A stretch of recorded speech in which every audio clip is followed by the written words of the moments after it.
Hezbollah அமைப்பின் தலைவர் ராணுவ தளபதிகள் தொடர்ந்து கொல்லப்பட்டதை அரசியல் ரீதியான அவமானம் என கருதியதால் ஈரான் தாக்குதலை தொடுத்துள்ளதாக பிபிசி தமிழ் முன்னாள் ஆசிரியர் மணிவண்ணன் தெரிவித்துள்ளார். இஸ்ரேல் மீதான ஈரான் தாக்குதலின் பின்னணி குறித்து லண்டனிலிருந்து நியூஸ் 18 தமிழ்நாடு செய்தி ஆசிரியர் கார்த்திகை செல்வனிடம் அவர் இதனை பகிர்ந்து கொண்டார். தொடங்கியதிலிருந்து காசாவில் ஹமாஸின் அரசியல் பிரிவு தலைவர் ஈரானில் கொல்லப்பட்டது. அதற்கு பிறகு ஈரானிய இராணுவ தளபதிகள் சிலர் லெபனானில் கொல்லப்பட்டது.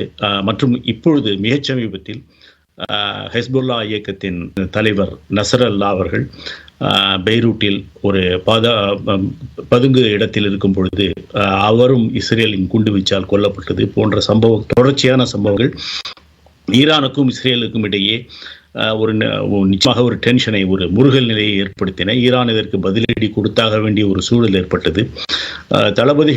ஈரானின் தளபதிகள் கொல்லப்படுவதே அது ஒரு மிசைல் தாக்குதல் ஒன்றை நடத்தி, ஆனால் அந்த மிசைல் தாக்குதலில் எல்லா ஏவுகணைகளும் இஸ்ரேல் மற்றும் அதனுடைய கூட்டணி நாடுகளால் முறியடிக்கப்பட்டன. அந்த தாக்குதலில் பெரிய சேதம் எதுவும் ஏற்படவில்லை. இது ஏப்ரலில் நடந்தது.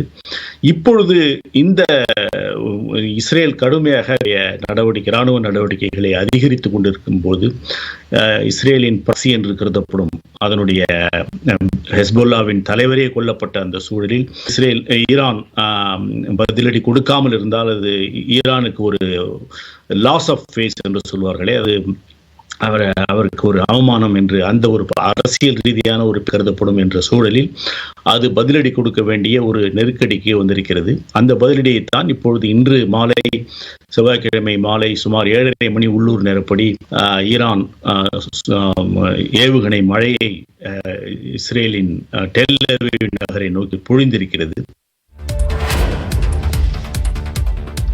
நாடு சிறியதாக இருந்தாலும் ராணுவ ரீதியாக இஸ்ரேல் பலம் வாய்ந்தது என பிபிசி தமிழ் முன்னாள் ஆசிரியர் மணிவண்ணன் தெரிவித்துள்ளார்.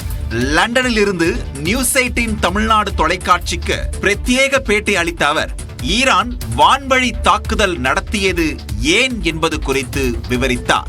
ராணுவ பலம் என்பது அமெரிக்காவின் ஆயுத தளவாடங்கள், ராணுவ தளவாடங்கள் மற்றும் நிதி உதவி போன்றவைகளால் கட்டமைக்கப்பட்டது. இஸ்ரேலின் தொழில்நுட்பமும் மிக தொழில்நுட்பம். எனவே இஸ்ரேலின் புலனாய்வு அமைப்பான மொசாதும் மிகச் சிறந்த ஒரு புலனாய்வு அமைப்பு. எனவே ராணுவ ரீதியில் இஸ்ரேல் நாடு சிறிய நாடாக இருந்தாலும் ராணுவ ரீதியில் ஒரு பயந்த நாடு. இஸ்ரேல் அணு ஆயுதமும் வைத்திருப்பதாக சொல்லப்படுகிறது. அதை அவர் இஸ்ரேல் போதும் வெளிப்படையாக ஒப்புக்கொண்டதில்லை, அறிவித்ததும் இல்லை. ஆனால் இஸ்ரேல் நிச்சயம் அணு ஆயுதம் வைத்திருக்கிறது என்பது பல அணு ஆயுத பார்வையாளர்கள் மத்தியிலே நிலவுகின்ற கருத்து. ஈரான் இதற்கு சமமாக ஒரு பெரிய நில இராணுவத்தை, படையை வைத்திருந்தாலும் விமானப்படை என்பதும் கப்பல் படை என்பதும் இஸ்ரேலுக்கு இல்லை. ஈரான் இஸ்ரேலுடன் மோதினால் அது ஒரு பெரிய அளவு பிராந்தியை உருவாக்கும். ஈரானுக்கு ஆதரவாக பெரிய எங்கிய சக்திகள் இல்லை, சிரியாவை தவிர. இஸ்ரேல் மீது வலுவான செல்வாக்கை செலுத்தி போரை நிறுத்துவதற்கான மனோதிடம் அமெரிக்காவிற்கு இல்லை என பிபிசி தமிழ் முன்னாள் ஆசிரியர் மணிவண்ணன் தெரிவித்துள்ளார். ஐக்கிய சபையில இதுக்கு இன்ஃப்ளூயன்ஸ்லாம் ஒன்றும் கிடையாதுங்க. பாதுகாப்பு சபையில தீர்மானம் போட்டா, பாதுகாப்பு சபையில வேண்டும் என்று ஒரு தீர்மானத்தை ரஷ்யாவோ சைனாவோ கொண்டு வந்தால் நிச்சயமாக அமெரிக்கா அதற்கு வெட்டு வாக்கை செலுத்தும். எனவே ஐநா சபை என்பது ஒரு டாக்கிங் ஷாப்பிலே ஆகி கொண்டிருக்கிறது. அதை ஐநா சபை இந்த போரை நிறுத்துவதற்கான ஒரு டிப்ளமேட்டிக் ஹெஃப்ட் என்று சொல்வார்களே, ராஜ்ய செல்வாக்கு அதுக்கு இருப்பதாக தெரியவில்லை. அது செய்தால் தான் அது செய்ய முடியுமா என்பது தெரியவில்லை.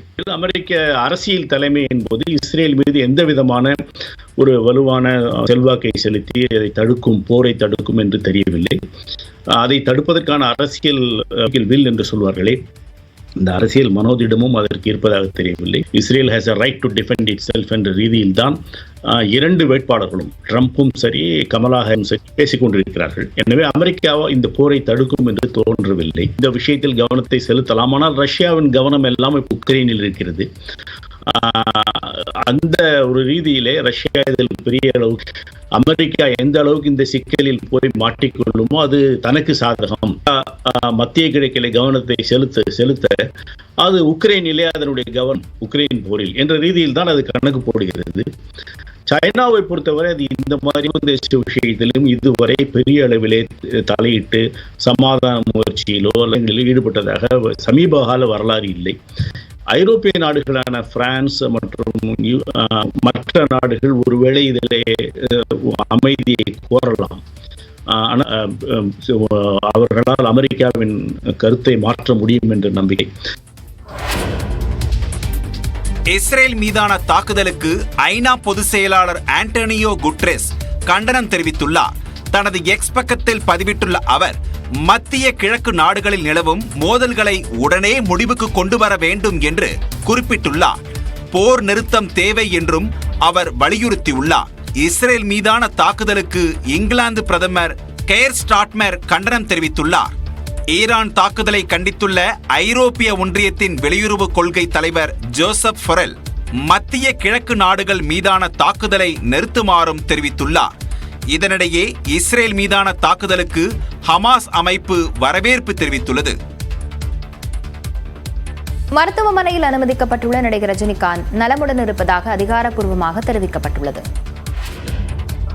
நடிகர் ரஜினிகாந்த் 2 நாட்களில் டிஸ்சார்ஜ் செய்யப்படுவார் என்று அப்போலோ மருத்துவமனை அறிவித்துள்ளது. நடிகர் ரஜினிகாந்திற்கு கடந்த சில நாட்களாக உடல்நல பிரச்சனை இருந்ததாக கூறப்படுகிறது. இது தொடர்பாக விசாகப்பட்டினத்தில் படப்பிடிப்பின் போதே தனது மருத்துவர்களிடம் அவர் ஆலோசனை மேற்கொண்டுள்ளார். இதனைத் தொடர்ந்து திங்கட்கிழமை இரவு சென்னை கிரீம் சாலையில் உள்ள அப்போலோ மருத்துவமனையில் நடிகர் ரஜினிகாந்த் சிகிச்சைக்கு அனுமதிக்கப்பட்டார்.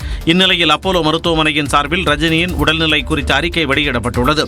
அதில் ரஜினியின் இதயத்தில் இருந்து பிரியும் இரத்த நாளத்தில் வீக்கம் இருந்ததாகவும், ரஜினியின் தமணியில் இதய சிகிச்சை நிபுணர் சாய் சதீஷ் ஸ்டன் பொருத்தி வீக்கத்தை நிறுத்தியதாகவும் தெரிவித்துள்ளது.